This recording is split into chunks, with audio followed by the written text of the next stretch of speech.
یہ قرآن ہے. This is no Quran, just lies, just false poetry, Muhammad's poetry. وہ آگ جو ایک بیوی اپنے ہی شوہر کے لیے جلائے گی. The pain of Muhammad comforts me.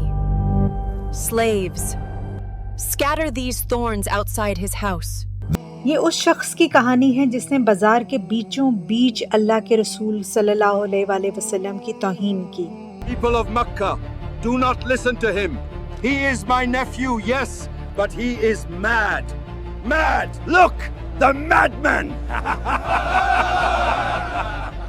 یہ سورہ لہب ہے. سيصلى نارا ذات لهب. زیادہ تر مسلم خاندانوں میں بچوں کو قرآن لفظ بلفظ آیت بآیت یاد کرایا جاتا ہے، چاہے وہ اسے سمجھیں یا نہ سمجھیں. چاروں کل، آیت الکرسی، سورہ لہب، سورہ ماعون، سورہ قاریہ، یہ سب یاد ہونا چاہیے. شاید یہی وجہ ہے کہ آج قرآن ہمارے گھروں میں تو موجود ہے لیکن ہمارے دلوں میں نہیں، کیونکہ ہمیں اس کا مطلب ہی نہیں پتا. سورہ لہب کیا ہے؟ It is said, a chapter revealed, calling Abu Lahab by name. God forbid. By name? اور اس صورت میں جس عورت کا ذکر کیا گیا ہے وہ کون تھی؟ Did you hear? What? They say Jamil's necklace will become the rope around her neck in the hereafter. لیکن کیوں؟ ان میاں بیوی نے ایسا کیا کیا تھا کہ اللہ نے خود اپنی کتاب میں ہمیشہ کے لیے ان پر لعنت بھیج دی؟ I will carry wood upon my head. I will feed the fire. My wealth will save me. My sons will protect me. اور سب سے بڑھ کر یہ کہ یہ سورت قرآن کے معجزے کا زندہ ثبوت کیسے ہے.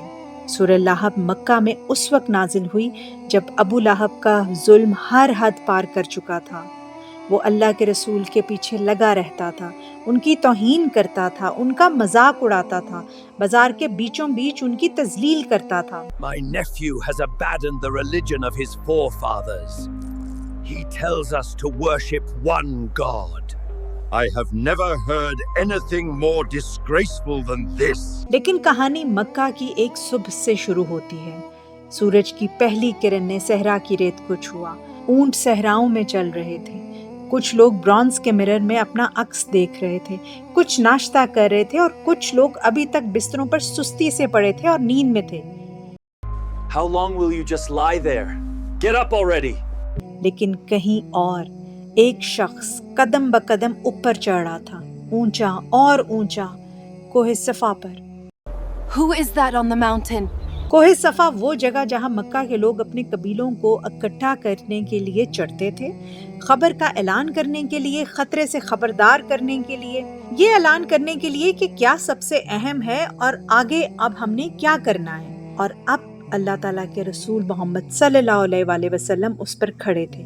وہ پیک پر پہنچ گئے، پہاڑ پر سیدھے کھڑے ہوئے، شہر پر نظر ڈالی اور پھر اونچی آواز میں پکارا،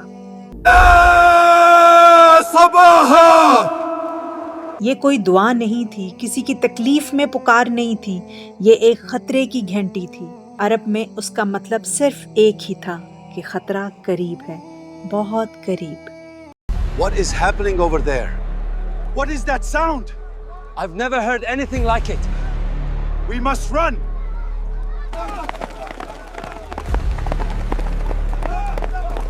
مردوں نے اپنے گھر چھوڑ دیے، دکانداروں نے اپنے ٹھیلے چھوڑ دیے، عورتوں نے اپنے بچوں کو چپ کرایا اور سب کوہ صفا کی طرف دوڑ پڑے.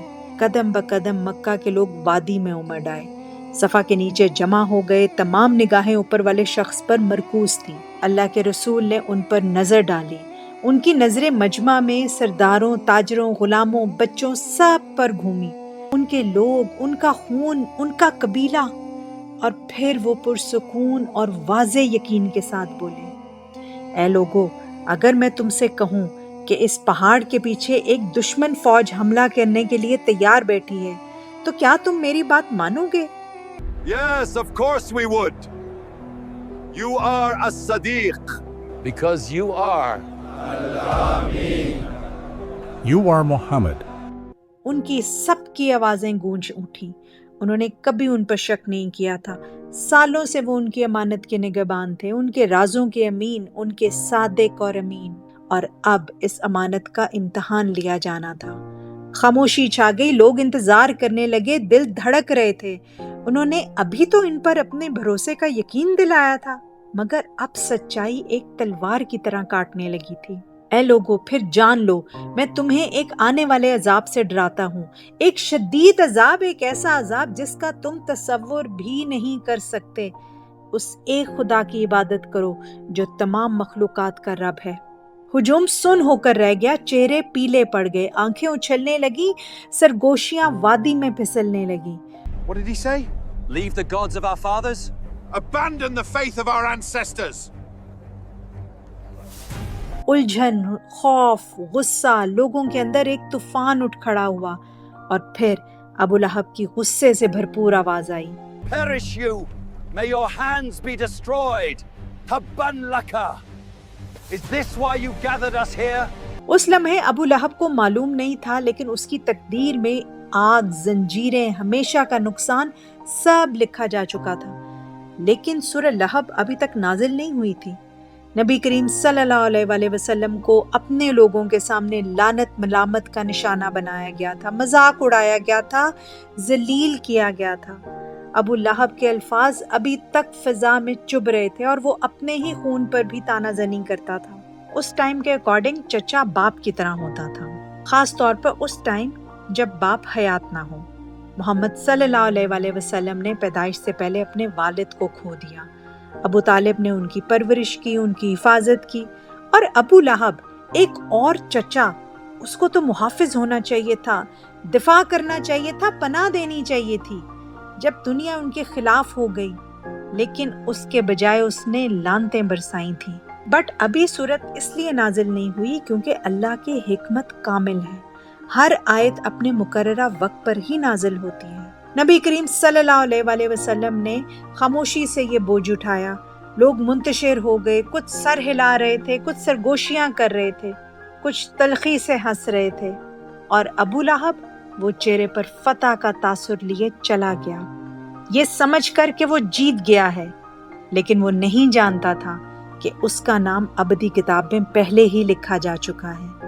ایک ایسی سورت جو اس کی تباہی کا پیغام لے کر نازل ہونے والی تھی، صرف مکہ کے لوگوں کے سننے کے لیے نہیں، بلکہ ہر زبان کے لیے جو آخری گھڑی تک قرآن پڑھتی ہے. دن رات میں بدل گئے، راتیں صبح میں بدل گئیں، لیکن پھر بھی ابو لہب باز نہ آیا. جہاں بھی اللہ تعالیٰ کے رسول صلی اللہ علیہ وآلہ وسلم چلتے تھے، وہ گدھ کی طرح پیچھے لگا رہتا تھا. ابو لہب گلیوں میں اونچی آواز میں مذاق اڑاتا رہا. Look at him. What new poetry today? What lies has he invented? اس نے اپنے الفاظ سے فضا کو زہریلا کر دیا، اور جب الفاظ کم پڑ گئے تو اس نے دوسروں کے ہاتھ استعمال کیے. اس نے گلی کے لڑکوں کو ڈھونڈ نکالا، جنگلی بچوں کو، ظالم بچوں کو. ابو لہب نے زہریلے انداز میں حکم دیا. مکہ کی گلیاں کہکہوں سے گونج اٹھی. ان کے اپنے چچا، ان کے اپنے خون نے بچوں کو ان کے خلاف چھوڑ دیا تھا کہ وہ ان کو خوب تنگ کریں. لیکن ابو لہب اکیلا نہیں تھا، کوئی اور بھی تھا جو اس کے ساتھ برابر کا شریک تھا. ایک ایسی عورت جس کی خوبصورتی نے قریش کی آنکھوں کو اندھا کر دیا تھا، لیکن اس کے حسین چہرے کے پیچھے زہر تھا. انتہا سے زیادہ بدصورتی تھی. وہ اپنی خوبصورتی کے لیے جانی جاتی تھی، گلے میں زیورات، وجود میں خوشبو. جب وہ بولتی تو قریش کے سردار سنتے تھے، جب وہ ہنستی تو محفلیں خاموش ہو جاتی تھیں. لیکن زیورات اور دلکشی کے پیچھے اس کا بدصورت چہرہ تھا، اور وہ تھی ابو لہب کی بیوی جمیل. People of Quraysh, you are chiefs, leaders. Why do you not boycott him? Why do you not turn your faces away from him? She is right. Yes, boycott him. Abandon him. Break him. اس نے آگ بھڑکائی. اس کا ہر بولا ہوا لفظ ایک چنگاری تھا. اس کی ہر سرگوشی نفرت کے شعلوں کو اور بلند کرتی تھی. رات کو جب شہر سو جاتا تو اس کے نوکر اندھیرے میں کانٹے اکٹھے کرتے تھے. وہ عورت جو نبی کی چچی تھی، جسے خاندان ہونا چاہیے تھا، لیکن اس کے بجائے وہ آگ کا ایندھن بن گئی۔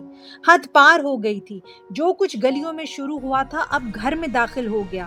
اللہ کے رسول کے خلاف مہم توہین یا پتھروں پر نہیں رکی۔ ان دونوں نے وہاں کاٹا جہاں کٹ سب سے ڈیپ ہوتا ہے اور جو کبھی نہیں بھرتا۔ ابو لہب ملعون نے اپنے بیٹوں سے کہا، Your faces are forbidden to me if you do not divorce your wives. Do it today! We will divorce them today. وہ بیویاں محمد صلی اللہ علیہ وآلہ وسلم کی بیٹیاں تھیں، رقیہ اور ام کلثوم رضی اللہ تعالی عنہما۔ گلیوں سے دہلیز تک، کانٹوں سے دھمکیوں تک، مذاق سے لے کر رشتے توڑنے تک، اور جب ظلم نے اپنی آخری حد عبور کر لی تو پھر جواب انسانوں کی طرف سے نہیں آیا بلکہ خود اللہ کی طرف سے آیا۔ نبوت کے 10ویں سال وحی نازل ہوئی۔ بسم اللہ الرحمن الرحیم تبت یدا ابی لہب وتب ما اغنى عنہ مالہ وما کسب سيصلى نارا ذات لهب وامرأته حمالة الحطب في جيدها حبل من مسد۔ ابو لہب کے دونوں ہاتھ ہلاک ہو گئے اور وہ خود ہلاک ہو گیا۔ اس کا مال اس کے کام نہ آیا اور نہ ہی اس کی کمائی۔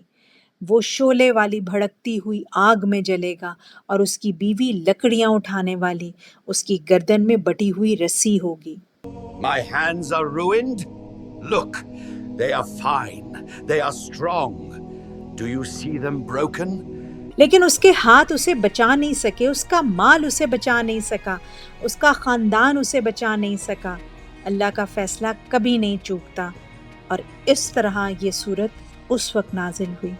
اس کے الفاظ مکہ میں پھیل گئے، لوگوں نے اسے اپنی نمازوں میں پڑھا، بچوں نے اسے اپنے ذہن نشین کیا۔